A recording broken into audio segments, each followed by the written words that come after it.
के पलंगिया का रोज हिलता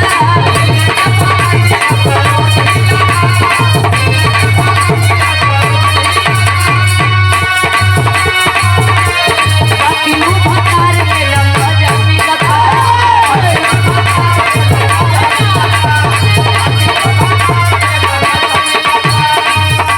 हिले के पलंगिया का रोज हिलता बाकी वो भतार में लंबा जमी लगा चौकी बहुत नहीं थे चौकी बहुत नहीं थे सही से मिलना बलम के बाबू बाले बलम के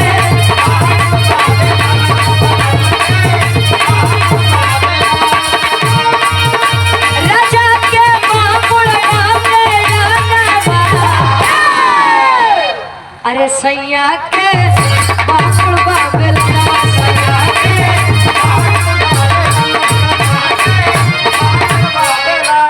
और ये अपना म्यूजिक प्रयागराज सीताराम बिरहा म्यूजिक राधा म्यूजिक क्लब के डायरेक्टर साहब हमार महेंद्र यादव दादा अभयपुर बीरभानपुर बहरिया प्रयागराज से ये हमारे अच्छा ये बेचारू देखे में भी यंग यहाँ जवान है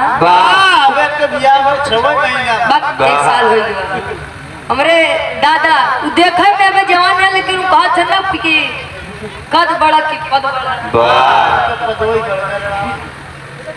हमारे दादा के द्वारा आशीर्वाद के चाह रहे हैं कि हम मुझे अपनी कला में कामयाब रहे आवा दुल्हा कहे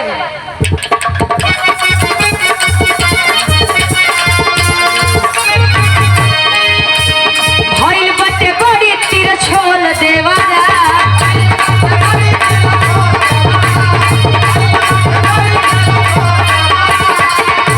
भइल बटे बड़ी तीर छोल देवारा रोजरा पढ़ावे लभो बोल देवारा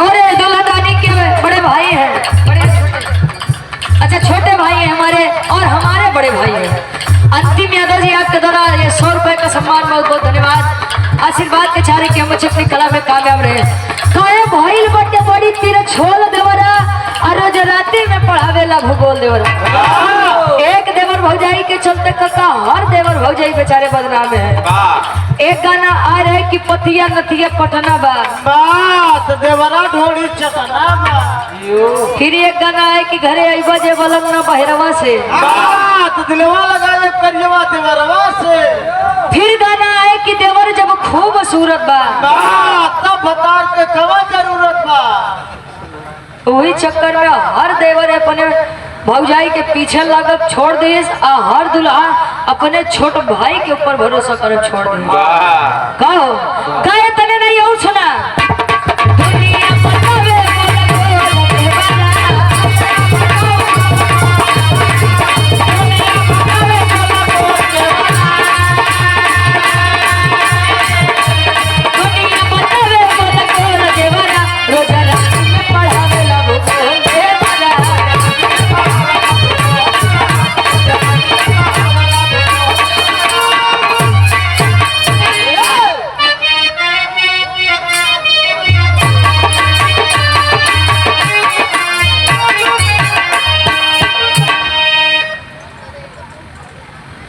तो है गारी आरे तो है गारी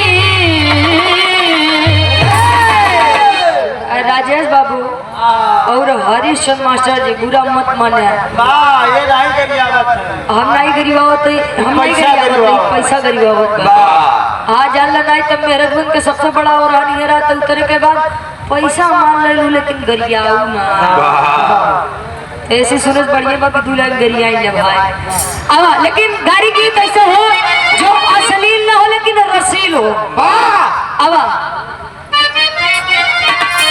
अरे तो है गाड़ी कवना विधि तेरी बरसिया राम लला तो है गाड़ी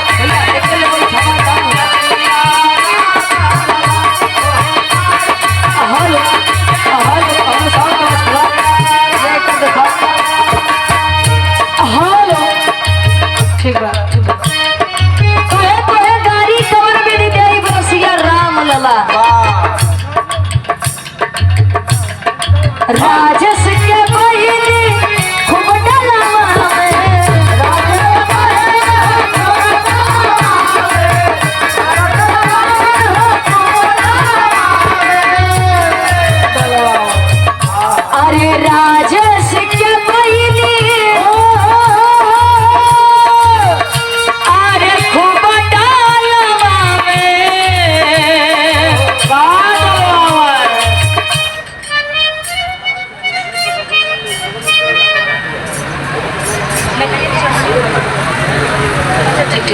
और ये हमारे गार्जियन जी मनदीप यादव भाई पुनः ये 200 रुपए का सम्मान बहुत बहुत धन्यवाद। काट डालो मामा। और ये झुलुहा झुलुहा कदमवा के डार रसिया झुलुहा कदमवा के डार रसिया। राजेश बाबू है ना बदलवा हो यार आ जा।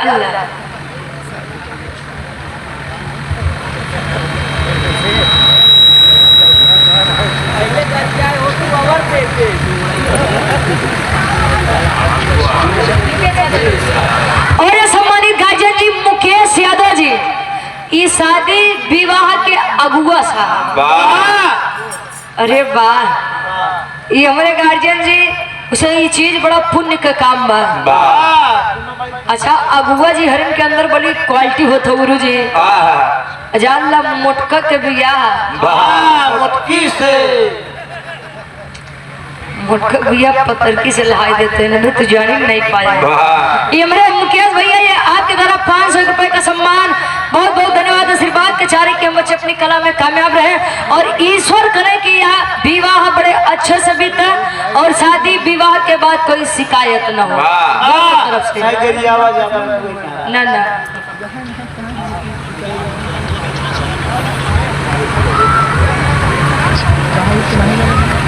और सम्मानित पूज्य बाबू जी आज के हमारे राजा जनक जी श्री राजेश यादव जी हम लोग यहाँ पर आए। अच्छा अजोसी महादेव गांव से हमारे मुकेश यादव भैया अगुआ जी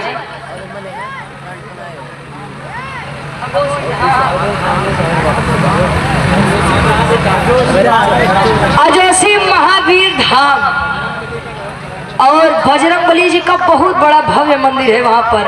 हमारे गार्जियन जी मुकेश यादव भैया बजरंगबली की कृपा आपके ऊपर बनी रहे। हमारे राजेश यादव बाबू जी के द्वारा फिर से पूरी टीम के सम्मान में 501 रुपए देकर सम्मान किया गया। बहुत बहुत धन्यवाद बाबू के। अब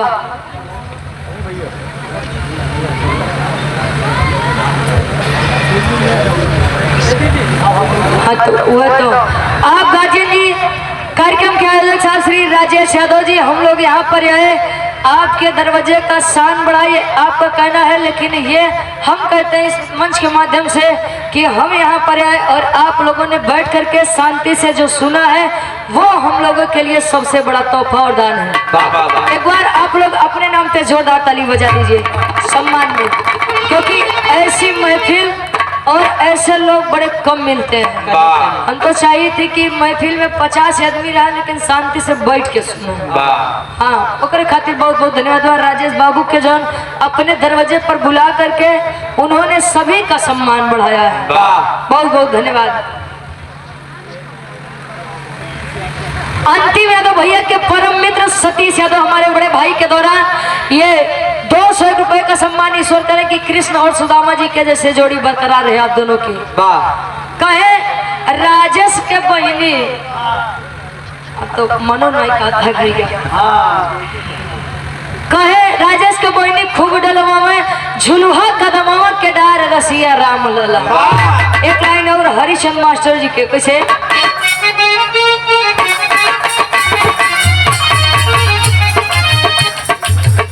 हरिश्चंद्र के बहिनी खूब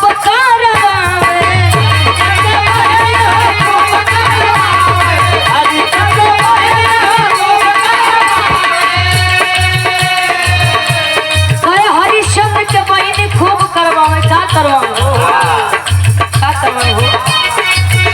अरे सखियन से सुलहो श्रीकार रसिया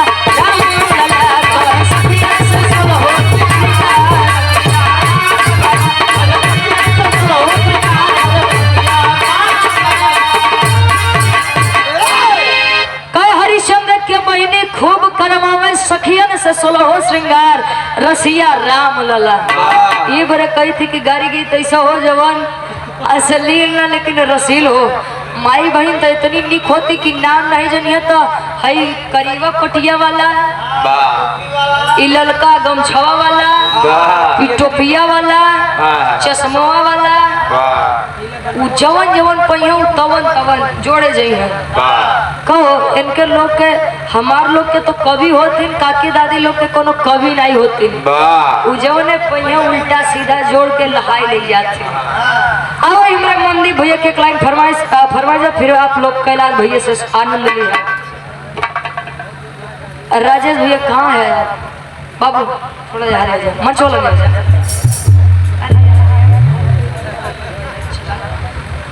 आ जाइए।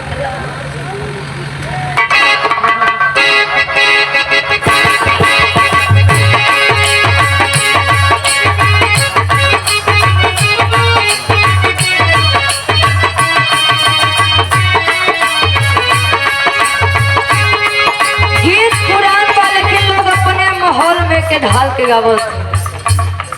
गीत ही बा कोनो दुल्ही के ऊपर दुल्हा बड़ा शक करे, शंका करे। दुनिया में सब चीज के दवाई बा लेकिन शंका के दवाई शंका अच्छा रिश्ता खाई जाता। आज के समय में अगर भैया कसम क्रिया से आदमी मरत होते तो भारत देश के आधी आबादी तो केवल कसम क्रिया से मर जाते। कहे जान ल तोहार कसम तोरे माई तोरे अलावा हमारी जिंदगी में क्यों है नहीं। आई एम सिंगल दिखाते हैं एक से बतिया था दूसरी के फोन आम तो उसे उठाई के कहूं तनी माई बाबू झगड़ा कैले ऐसे समझावत रहे और ओकर कटक कहां फोन है गिरा कर माई फोन कर दी रे सब्जी लावे के। अल्लाह भाई दुल्हैया कहे पड़े संगे जी से कैसे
अपने बेवफा सनम को देखा काहे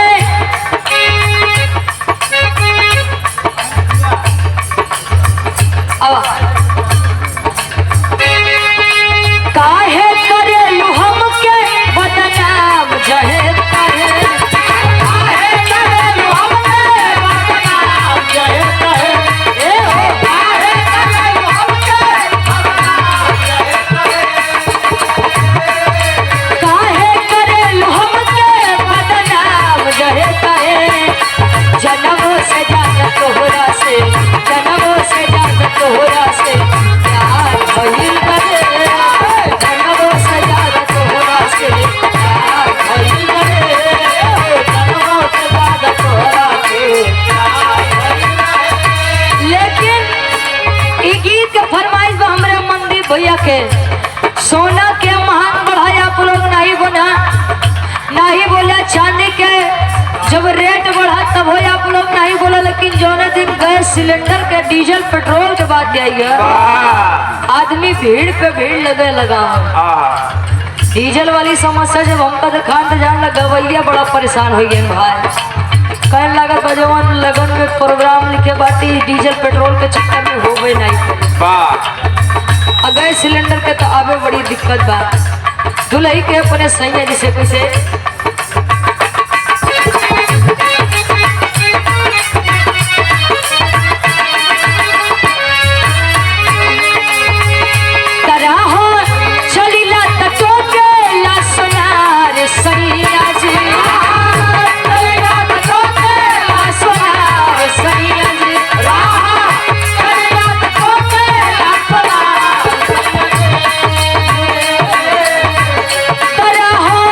चली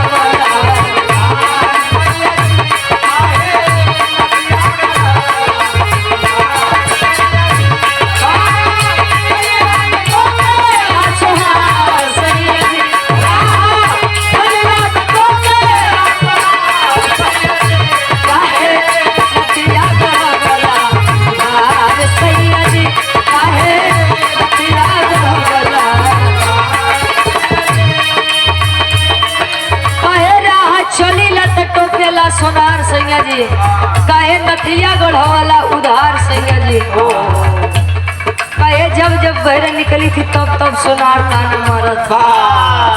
बात आदमी के गोली से ज्यादा बोली लागत है के जान लगे। जे मर्द बा जे सही सही जेकरे अंदर मर्दन के क्वालिटी बा उनकर बात बा, नहीं तो कुछ मर्द हाँ के तनो बोला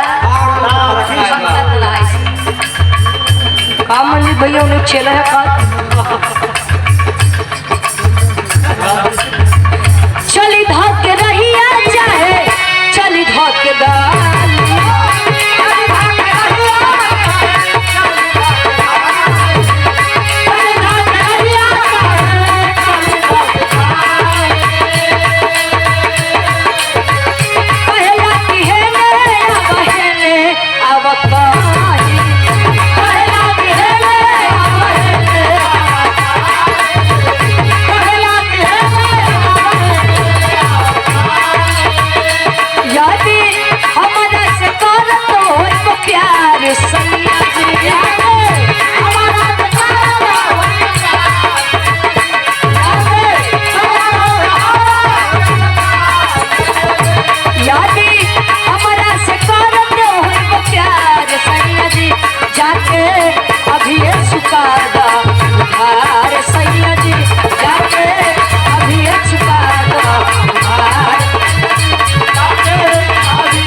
यादव जी आपके द्वारा 100 रुपए का सम्मान, बहुत बहुत धन्यवाद। मर गए